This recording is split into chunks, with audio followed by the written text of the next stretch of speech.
Dito na naman tayo mga kabihedor sa Numangas Port. So dito na naman tayo mag-ikot-ikot sa Iloilo City and Province ang ikotin natin mga kabihedor. So mga 7 days tayo dito magstay sa Iloilo City and Province, mag-ikot-ikot. After 7 days punta na tayo ng Capiz, tapos Aklan, Boracay, Antique. So yan lang mga kabihedor ang buhay natin bilang biyahedor. So ito, bababa na tayo dito sa rampa ng barge.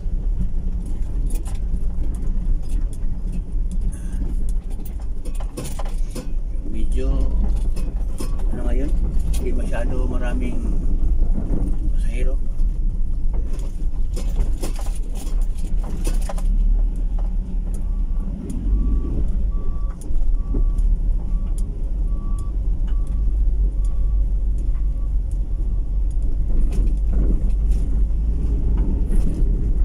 Port of Numangas, Iloilo Province. So biyahe tayo pupunta sa Iloilo ngayon mga kabihedor. Na isang oras o sobra. So palabas na tayo dito sa Port of Numangas.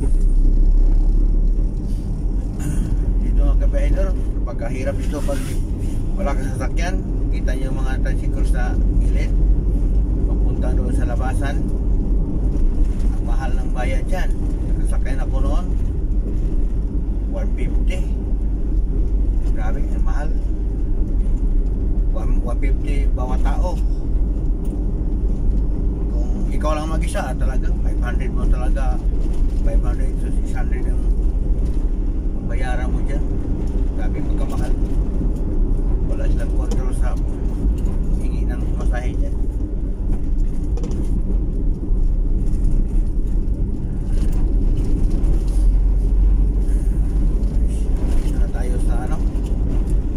Ng Numangas.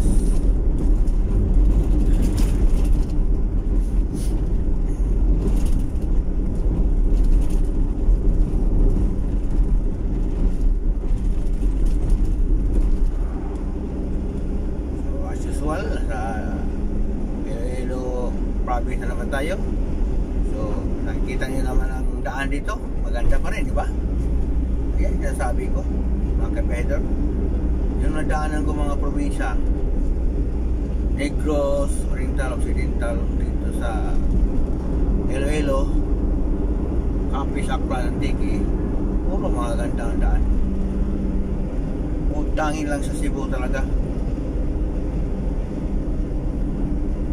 Tuwing uwi ko sa Cebu, siyempre dyan ako nadaan talaga sa Santander.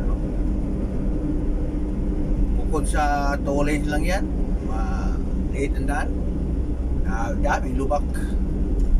Pagdating mo dyan sa bunga, marami pang mga inaayos-ayos. Iwan ko. Yung area na yan mga kabihedor, hirap talaga. Dito kasi bunga hanggang Santander, ikot ka sa Inatilan, diba? Talagang napakasikip ng daan. Talagang pag kung 10-wheelers ang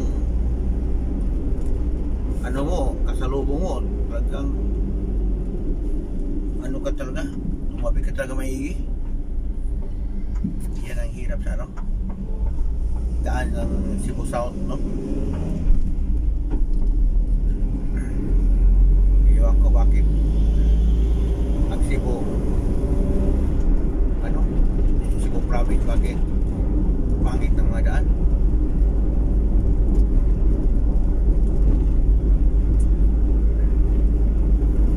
Baka mga ilan years pa siguro gumaganda yan. So hanggang dito lang tayo mga kabihedor. See you next video.